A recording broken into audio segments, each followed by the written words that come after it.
So ang cervical cancer ay cancer o pangit na bukol sa kwelyo ng matres. Simple as that, ganun lang po siya. Pangit na bukol galing sa kwelyo ng matres o cervix. Dahil sa virus na human papilloma virus o HPV, ay maaari nang magkaroon ng cervical cancer ang isang babae. Kaya't pinag-iingat ng mga doktor ang mga kababaihan na iwasan ang pakikipagtalik sa maagang edad, lalo na't kakaumpisa pa lamang ng pagkakaroon ng regla o menstruation. Ang number one na main cause ng cervical cancer ay HPV virus o ang pagiging persistently infected ng high-risk HPV o human papilloma virus. So bukod dun sa HPV infection, of course, may mga practices o yung mga kadalasang ginagawa ng ibang babae kaya sila yung mas at risk sa cervical cancer o cancer ng kwelyo ng matres, no? Such as yung pakikipagtalik at a very early age, no? Pag kunwari kakaregla pa lang, ilang taon, 2 taon after nung regla nakipagtalik na, so mas lapitin yan.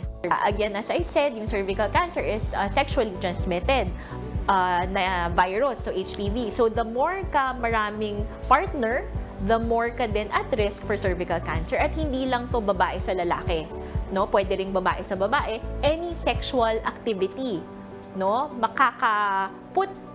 It puts the patient at risk for cervical cancer. Payo ng mga doktor, sa edad na 9 hanggang 14 na taong gulang sa kababaihan, ay maaari nang magpabakuna ng anti-cervical cancer upang makaiwas sa sakit na ito. Number one, no, sana mapabakunahan, lalo na yung mga anak na babae ninyo, ages 9 to 14 years old, magpabakuna na ng anti-cervical cancer na vaccine. Pangalawa would be, of course, monogamy o isa lang sana yung partner. Talagang, nagiging practice na kasi sometimes na hindi lang isang partner, no? So, dun nagiging at high risk yung babae. Alamin ang iba pang detalye ukol sa cervical cancer. Manood ng Doctors on TV ngayong linggo, alas 7 ng umaga. Dito lang sa UNTV. Kitsi Cipriano, UNTV News and Rescue. Diyos ang aming sandigan, serbisyo publiko ang aming pinahahalagahan.